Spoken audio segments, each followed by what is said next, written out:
Okay, well, I'm live. I've never had an unboxing video before, but this just came from England, from the UK, and still sealed. I don't know what's in it. I have some ideas, but I wanted to tell you a little bit about it. This is initially for my Patreon subscribers, and but will eventually be shared publicly. I'm a mentalist magician. I have been in the United States on television and performed in Vegas and casinos and Disneyland and for Fortune 500 companies, etc.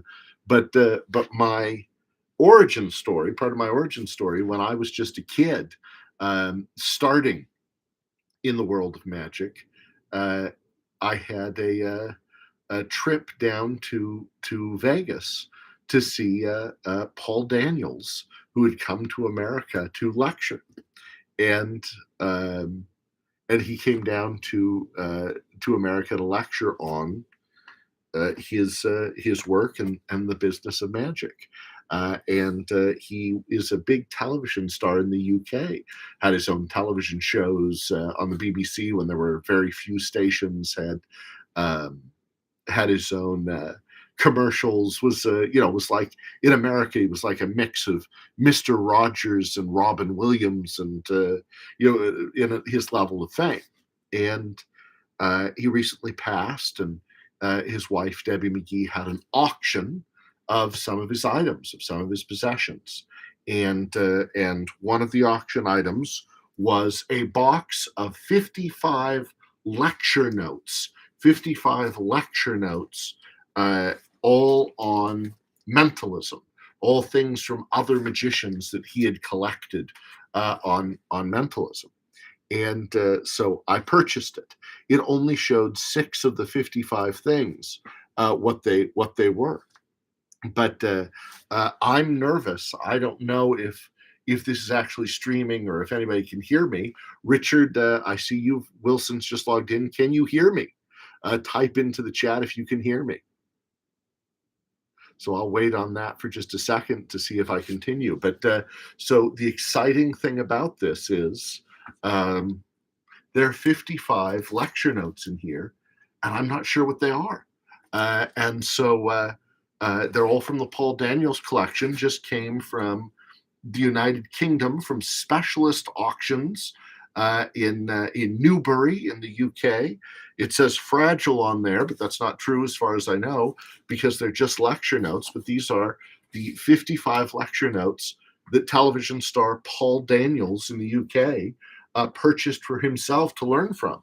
Why I particularly love lecture notes of all kinds of ways of learning from magicians is because, unlike a book or a DVD or a video or a trick or something that a magician puts out, many professional magicians, their whole career, they may have a huge career in magic, play theaters, play on television, be on the vaudeville circuit, and all they ever wrote was one lecture note that they gave at one convention that they made 50 copies of, and only 30 or 40 copies of that survive. And that's all that remains of that magician, that the rest of their knowledge, the rest of their career, the rest of what they had disappeared.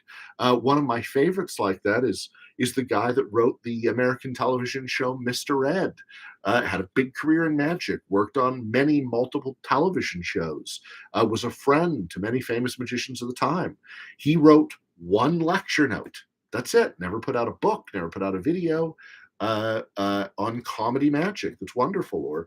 Or these individuals. So I collect lecture notes. I think they're so rich, and they're a storehouse of information from individuals that don't exist anywhere else. So if people can hear me, this is going to be on here for my Patreon subscribers after this short video is made, and then I'll release it for the public if you want to join my Patreon. It's patreon.com/Paul Draper, I think, or Paul W. Draper. So let's start this. Inside the box says fragile. We're going to have an unboxing video. My first ever unboxing video. The only things I know about are 6 notes. I know there are a couple of notes from a fellow named Corinda, who ended up writing a book, a famous book in mentalism. But he was a shop owner, owned a magic shop in England, and that was his origin story. He's the equivalent to the American Animan in that he created sort of a industry standard book. So there's some lecture notes from him I know, and I know of two others other than that. So let's see what we have. I am excited. This is my Christmas morning. This is Hanukkah has come early this year. It was the most important thing for me to win for this auction. So Paul Daniels, when I was in college, I came to Vegas, and he gave a tour in America. He used to fill in for Mac King at Harrah's and do shows. But on this, he was lecturing at Jeff McBride's Wonderground. I was a college student, and I drove down from Ogden, Utah to Las Vegas to see Paul Daniels lecture on the business of magic. And some of the ideas that he shared are ideas that I still use today in my business of magic. One of his great ideas was he talked about how he, for a television show once, came to America where nobody knew him, and nobody knew he was a famous BBC star and a television star in England. And it was his job to try and become famous within a week. So they said, your job is, you can't use your real name, you can't use any fame that you already have or contacts you already have. Within 1 week, become famous in America. And he had a great strategy that I have used. He went around town performing magic. You still with me? Went around town performing magic in a small town in Ohio or Pennsylvania or somewhere, and started performing at restaurants and bus stops and malls and stores on Main Street, etc. And anybody who he looked up in the yellow pages the phone numbers for all the local radio stations, TV stations, etc. And he wrote them down on some index cards. And anybody he performed magic for, he said, do you think that's amazing? Do you love that? Do you think that's a great piece of magic? If so, call this number and tell them that you just saw an amazing magician performing in your restaurant or performing in your store that's just in town for 1 week only. And so he went around town performing magic and got people all over town calling every radio station and every TV station and everything, telling them that they had just seen this amazing magician performing. And eventually, the radio stations, he says, and TV stations started chasing around town, trying to find this guy that was lighting up their call board so that they could interview him. And they got him on on the evening news and on a drive time radio show and all of these things. And from that, he said, and I'm going to be performing at a theater in your town. And he went to a local theater and he said, look, here I am on the news. Here I am on the radio. That's coming up this evening. I'm going to be on all these stations. Should I advertise that I'm doing a show in your theater tomorrow? He said, we'll split it 50-50, so it costs you nothing. I'll perform on whatever set you already have set up. So you don't have to change anything. I'm ready to go. And so he got all this free advertising for this theater for a show that didn't previously exist off of just wandering around in this small town and doing it. Now, this wouldn't work in a big market like New York City or Las Vegas, but it would work in a medium-sized market. Okay, here's what we have right there. These are the lecture notes from the collection of Paul Daniels that are all mentalism, I'm told, that I don't know what they are, ready for Christmas morning. Here we go. Our unboxing video from television star Paul Daniels' personal collection, now in America. I'm sorry to my British friends in the Magic Circle. These have left the UK. Okay, they smell like England. We have to remember that England is an island, and so things, books and things do smell a bit mustier that come out of the UK when they come to America because they are an island surrounded by water. Let's see what we got. Minds in Close-Up by Jack Yates. That's one of the things too. Is there are a lot of lecturers, and it's even stamped in there. Hard to see the stamp, I think, but that circular stamp there says Paul Daniels. It's important. Don't use these embossing stamps in your book. They damage the paper. Instead, get a acid-free sticker is better. But Library of PD. Wait, those are my initials too, Paul Draper, Paul Daniels. But you also get lectures from that only lectured in their country, or only lectured in their region, or only lectured. So this guy, this Jack Yates, I don't know him. A Good Life publication, I don't know that publisher. Maybe he only published in the UK. Maybe he only published notes that were in one magic shop. Maybe he was widely known, and I just don't know him. But that's one of the great things, is that I get things illustrated by Rowe. Who knows? Published in 1954, printed in England, Daily Post printers in Hood Street in Liverpool. Published by Goodliff the Magician in Birmingham in 1954. And so this may be information that nobody in the US has access to. Nobody in the US knows about. What's the next one? A transmitter for telepaths. A transmitter for telepaths by Hugh McKay, author of Classic Conjuring and a System for Card Signals from 1928.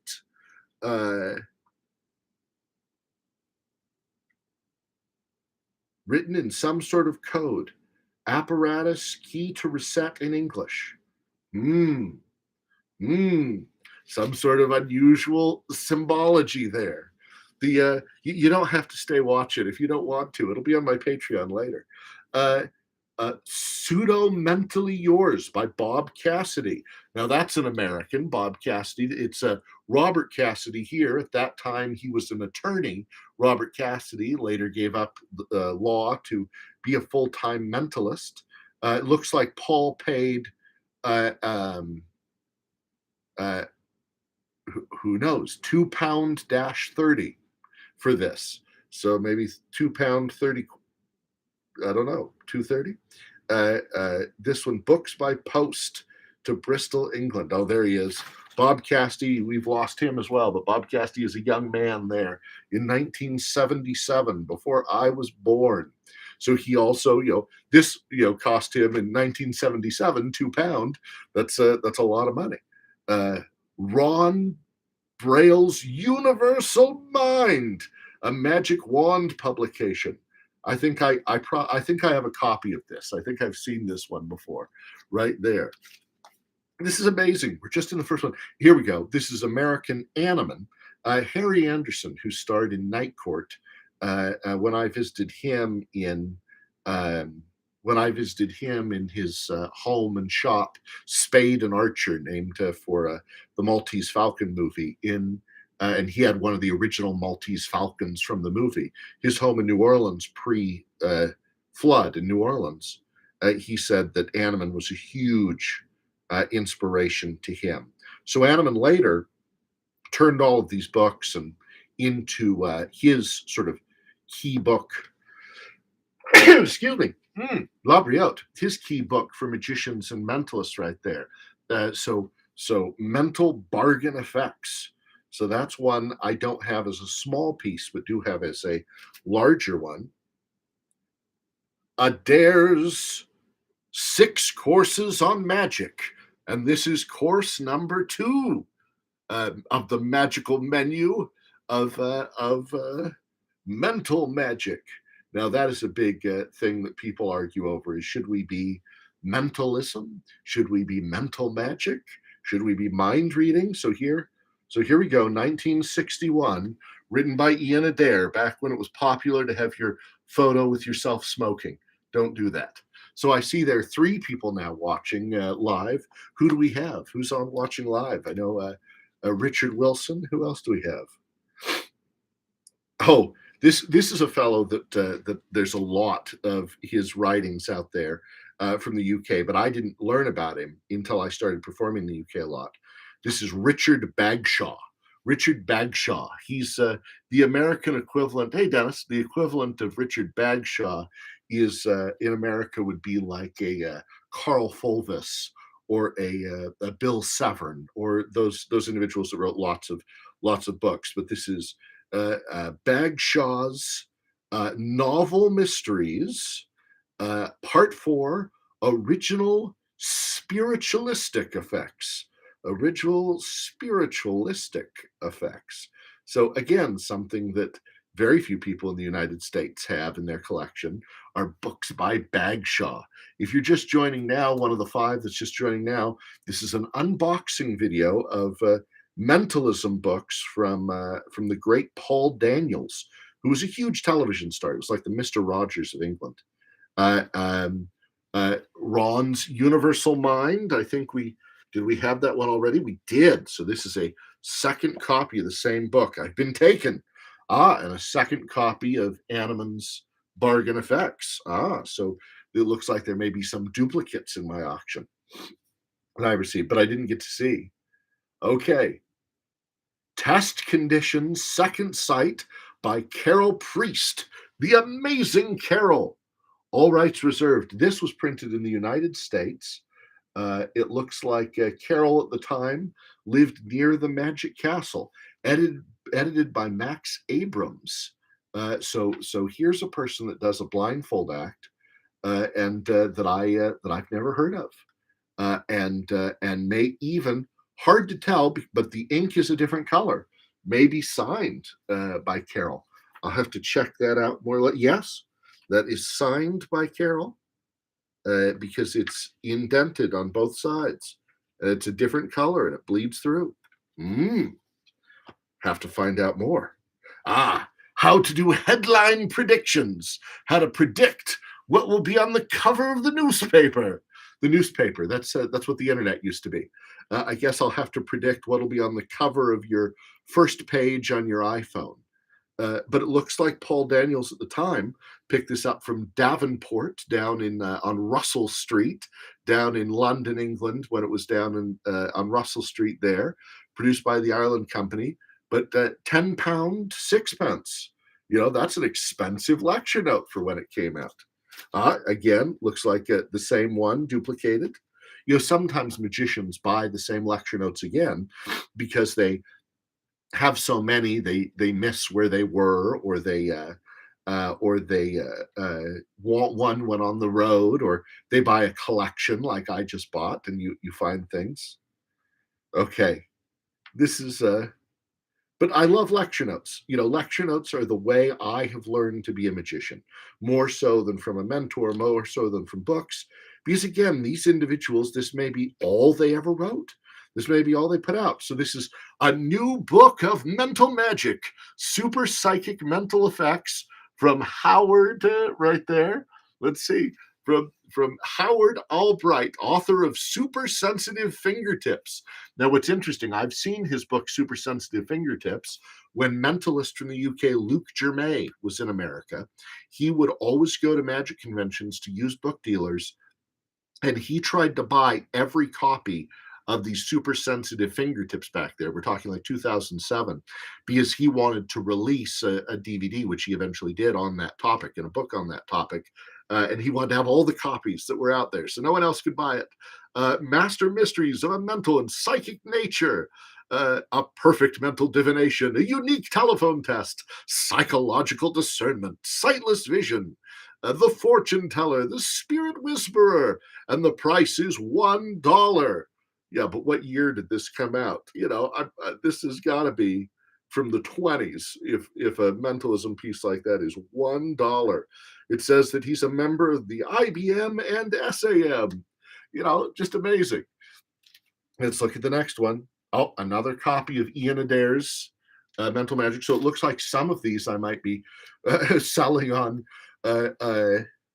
eBay, or selling on Surplus Magic Exchange. Oh, by Corinda. This is one I've never seen by Corinda, on Ghosts and Seances from 1964, the English mentalist Corinda. Isn't that great artwork? Isn't that so fun? That is so fun right there. So wonderful to have somebody coming in from Las Vegas, someone watching from Canada.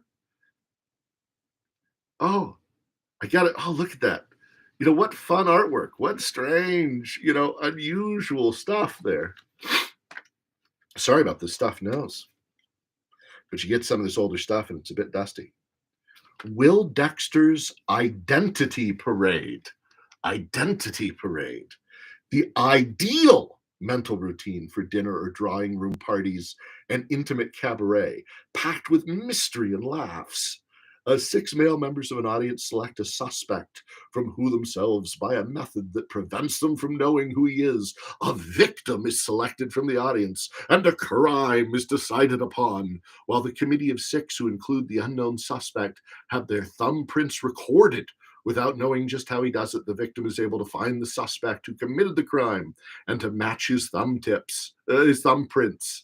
A bold explanation of the effect cannot do justice to the routine, which is packed with mystery and laughs. The only requirement: a pack of cards, a pad of paper, pencil, a constable's armband or sheriff's badge, and a convict's hat made of paper. So it's a good thing that all convicts wear the same hat, so we know who they are. From 1954 in London, from George Armstrong, a killer routine. Great. Also from George Armstrong, premonition. Who knows what's in this stuff? Who knows the last person that read any of this? I mean, when we say this was printed in 1949, I mean, that's 50, 60, 74 years ago. I mean, it's what's old is new again. And so beautiful stuff. Okay, let me know, people watching, should I keep unpacking, or have you had enough? What do you think? Should I keep unpacking? How many of them should I do? Let's do another one. Okay. I'm gonna let you choose. Oh, Skix is watching. Okay, my co-host and stage manager and production manager Skix has tuned in. Okay, Skix, you get to choose. Are we gonna open 1, 2, 3, 4, or 5?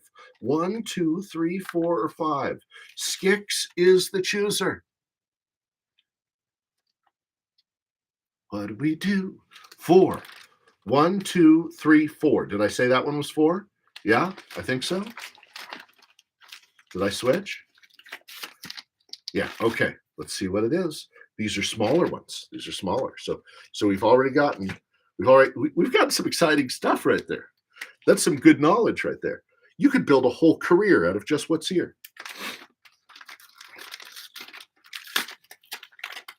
I'm excited.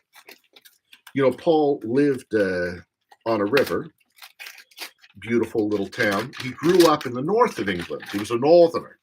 They have a thicker accent, right, and less posh than people in Cambridgeshire or London and that. But he changed his accent, made it work. He had a great line in his show. His opening line was, "You'll like it, not a lot, but you'll like it." And that really played to the British sentiment. In America, when you come out on stage, you have to come out with this sort of bombastic, "I'm the greatest, I'm the best there's ever been, there's nobody better than me." And then you have to build from there. "This is the greatest show you've ever seen. You'll be telling people about this your whole life."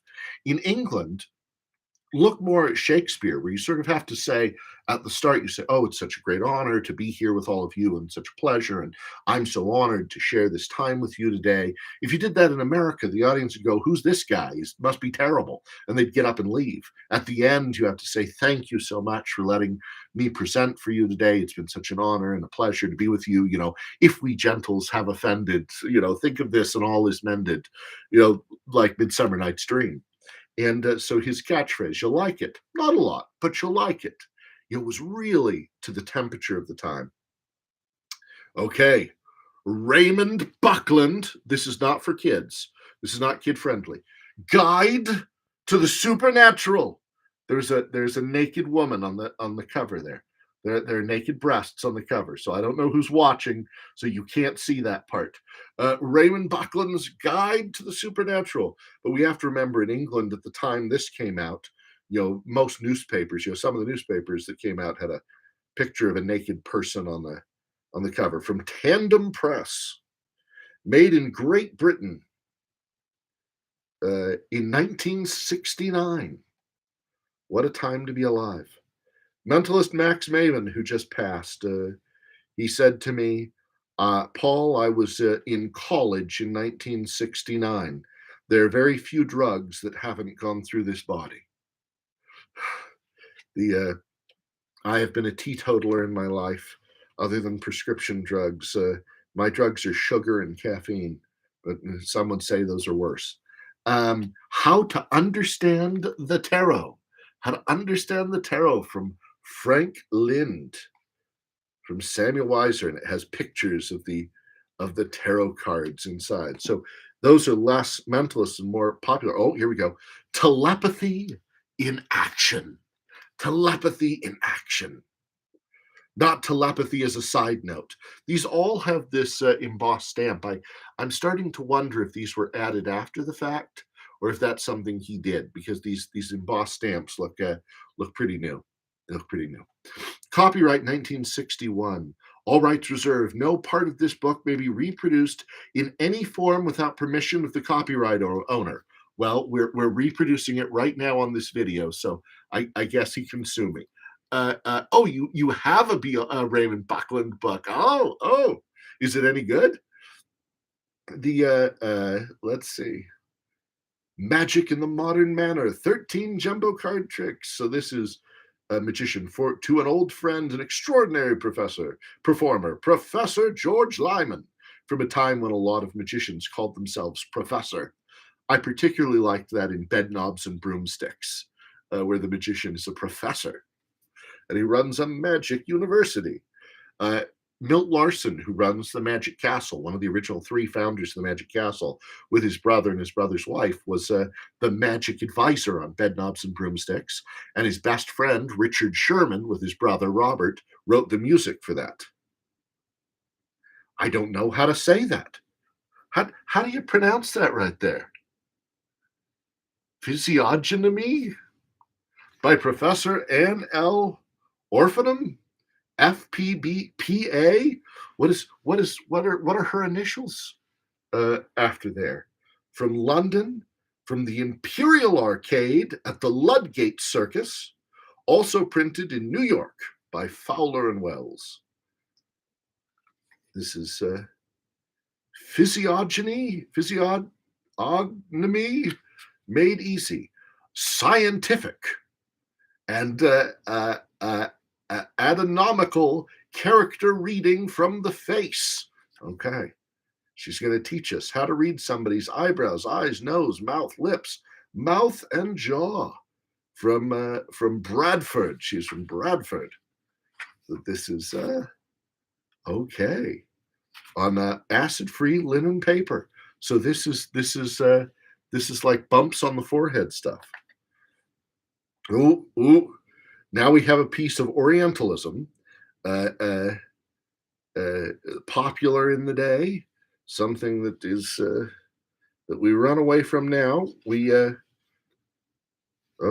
It's got a card. It says so. Here is a fortune-telling magazine. A fortune-telling magazine. Let's see which one you. Oh yeah, the Complete Book of Witchcraft. Interesting stuff. Physiognomy. Very bad science. Yeah, sounds like it.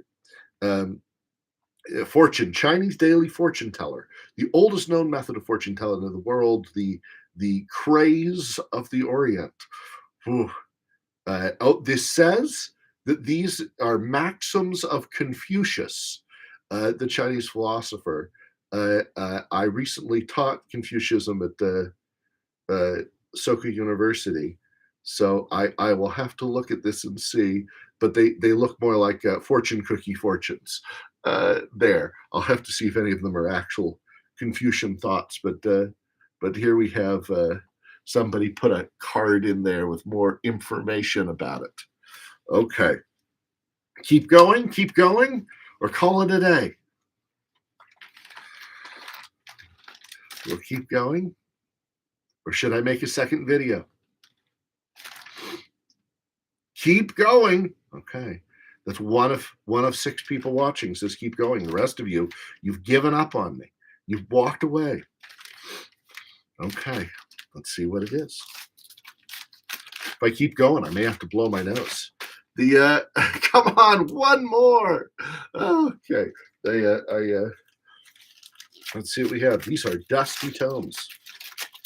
Dusty tomes from the library of world famous magician Paul Daniels.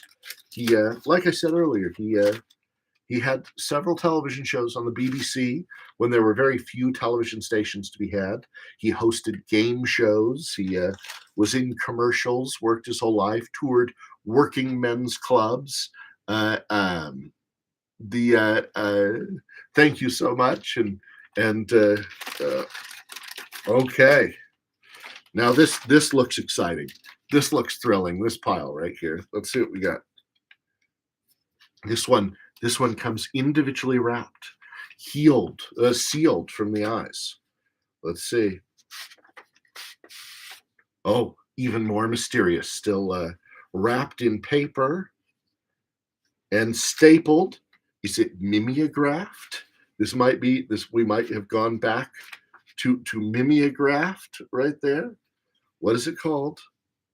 How to Answer Questions in Crystal Gazing by Gio de Laurence. The bad news is I have another book by Gio de Laurence called Pithy Patter for the Parlor Prestidigitator, which has some pretty racist stuff in it. And what's amazing to me, so I'm tenuous. I'm worried about that one. What's amazing to me is that means that this guy thought that these scripts were so good that he used them in his own shows, and he thought they were so good that he would put them into notes for other people to use in their shows, and people at the time must have thought these lines were so good that they continued to buy these.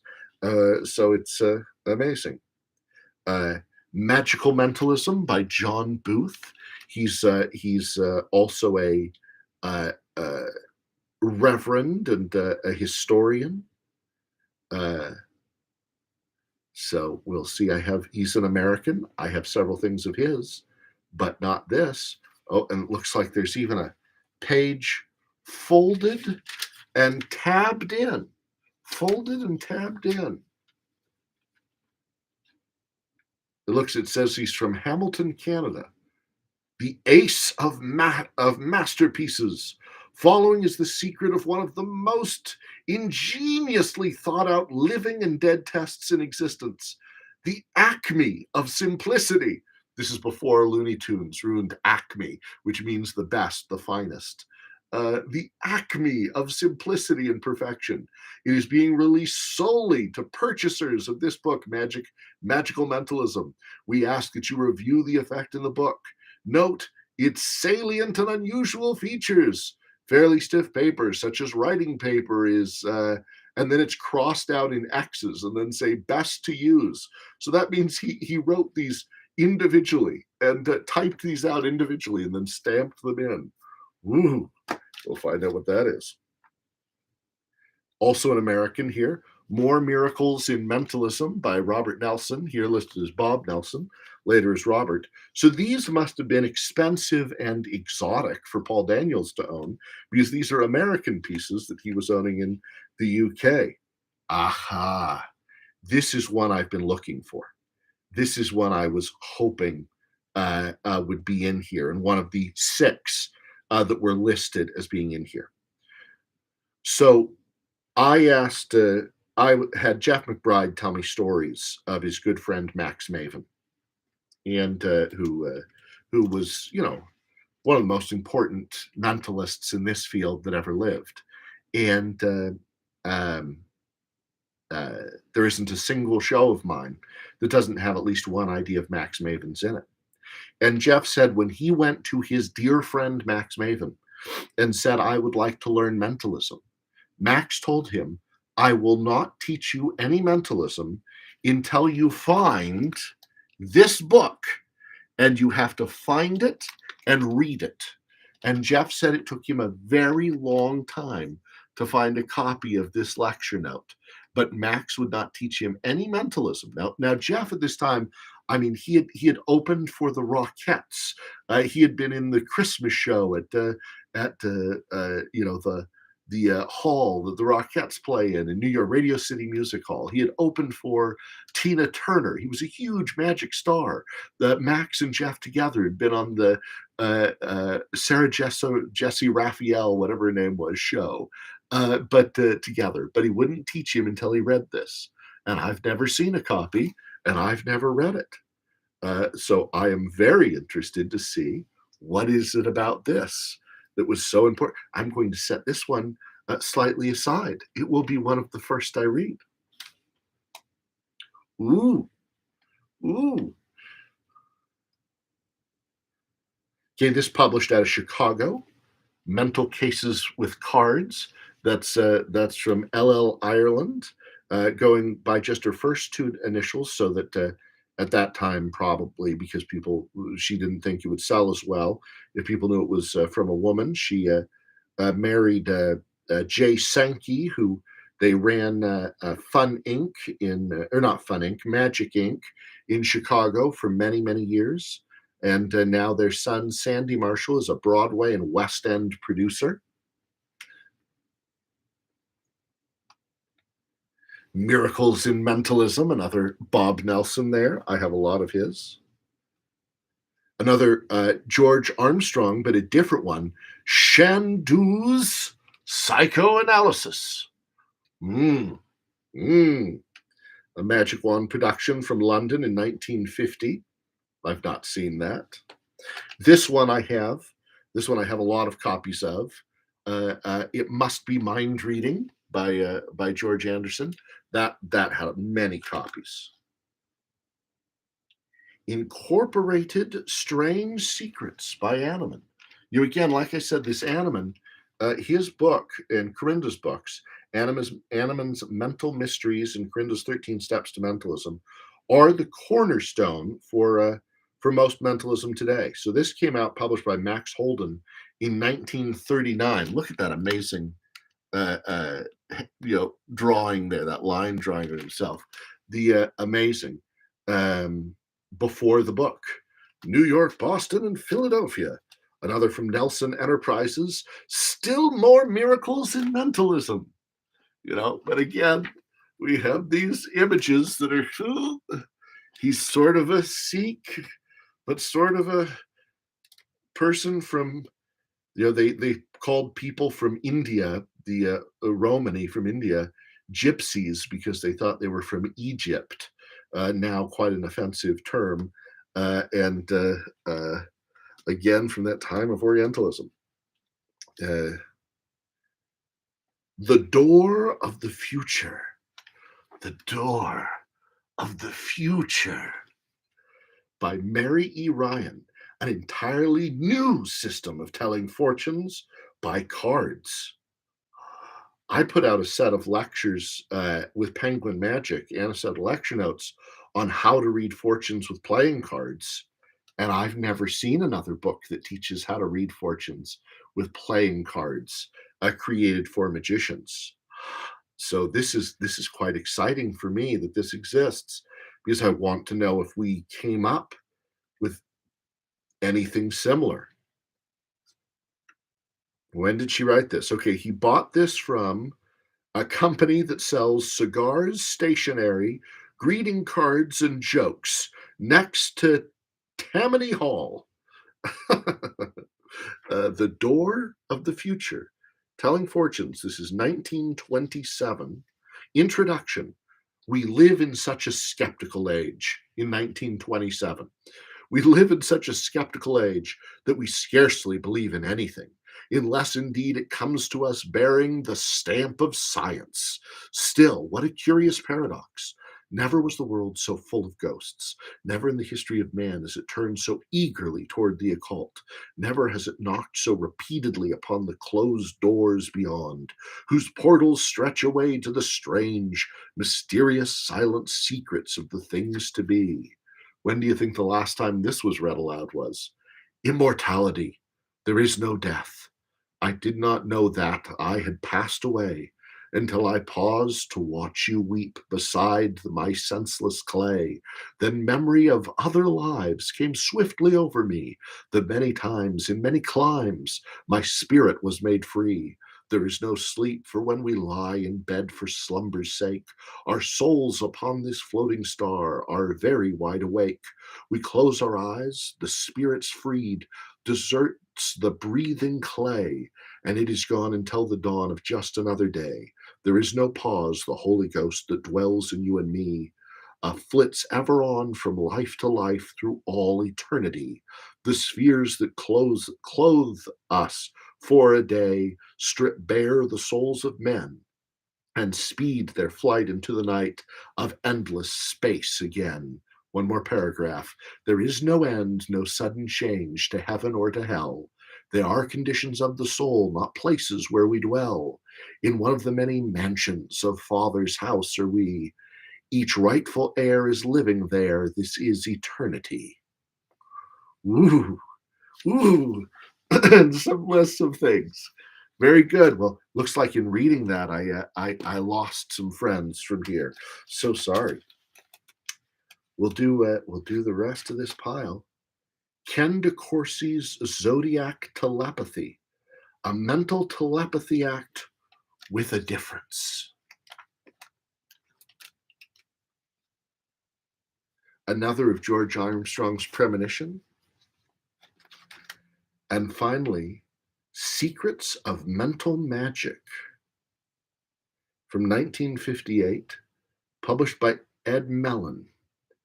Within these pages, you will discover some intriguing new concepts of mentalism, and you will find do-it-yourself ideas for making your own secret gimmicks. I mean, just look, just look at these images. It's just really fun. What a delight to get to see all of these. Well, we've gone through 3, and I still have 3 to go. You'll let me know if you want me to unbox these in another video or if I should do it on my own.